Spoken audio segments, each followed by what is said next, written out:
Hi, everybody. Derek Sheridan from Rust Belt Basketball Coaches Network. I hope you had a great weekend.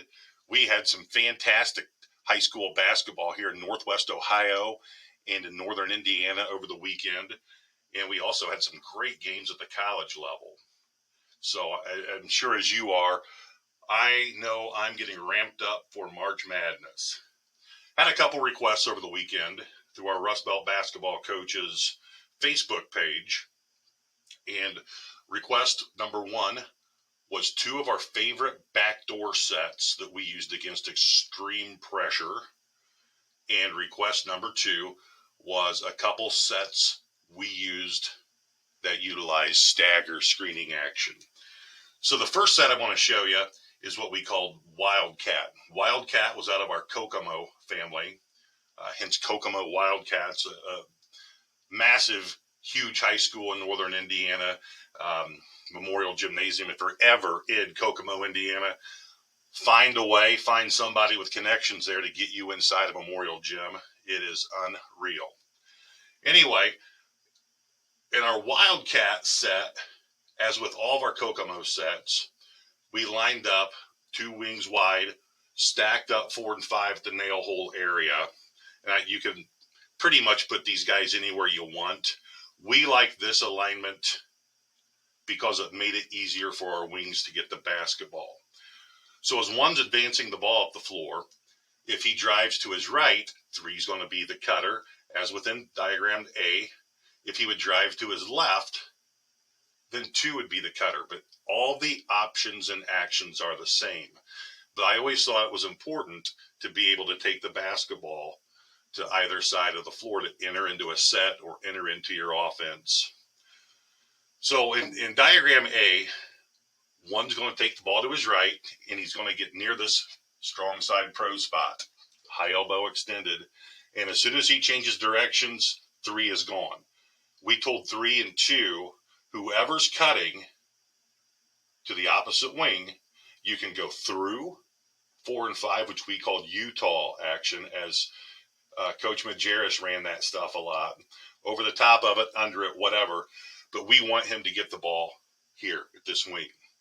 As soon as 3 gets past to the east of that pro spot, 2 is going to sink down to the short corner area but lifted off the baseline. And then you can see here in diagram B, 3's got the ball. 2 is going to immediately lift and back screen for number 4. So you've got a nice ball side triangle here on this side of the floor. And 3 he's going to look to hammer it down to 4 if he can. 1's cleared out to the left side above the short corner area. And 5 is going to screen the screener for number 2. It's essential that number 5 uses a proper screening angle. So he wants his spine to be facing the strong side pro spot where he'd like for 2 to catch the ball. So 3 gives 4 a quick look. If he can't throw it in there, he's not going to wait. It's either a wide open lay in or it's not. If 4's not open, 3's going to hit 2. We move over here to C. 3 hits 2, and 2's going to take the ball to the action. We want to change sides of the floor. And he is going to pick his dribble up. We didn't like this necessarily, but on our backdoor stuff, we found it worked a lot better if our ball handler picked a dribble up and got the defense really out in the passing lanes now, and they're all yelling, dead, dead, dead. But as soon as 2 picks his dribble up, 1's getting inside of 5 and cutting back out to the left wing. As soon as 1 cuts off of 5, what we call 2 men in a row,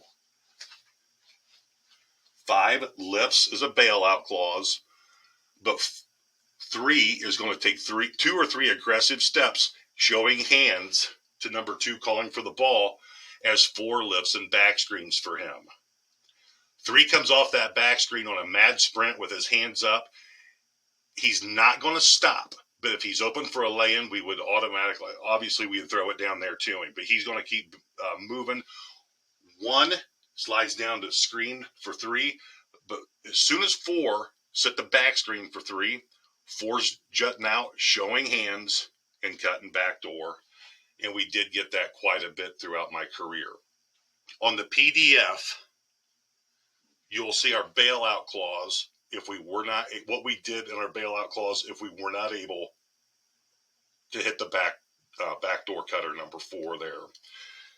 But that's Kokomo Wildcat, and against teams who are far superior to us athletically, we got a lot of miles out of that play over the years. Hey, do us a favor and go to our YouTube page, Rust Belt Basketball Coaches Network, and hit that subscribe button. Hit that like button if you find any value in any of these things. Share, comment. All of those things greatly help us grow our Basketball Coaches Network. And it used to drive me crazy hearing people say that until I got involved with Rust Belt Basketball Coaches Network. And I found out real quick that you have to have those things in order to grow your YouTube channel. So if you could do that for us, I'd sure appreciate it. But this is Derek Sheridan from Rust Belt Basketball Coaches Association. And if you ever have any questions or you'd like to see anything, I most certainly do not have all the answers. But over the nearly 3 decades, I chased a basketball around 2 states. I know an awful lot of people, and there's a pretty darn good chance I'll know somebody who can help you if I can't, or Matt or Adam, Lance or Wayne can't either. So anyway, we appreciate your attention here, and have a great week, folks.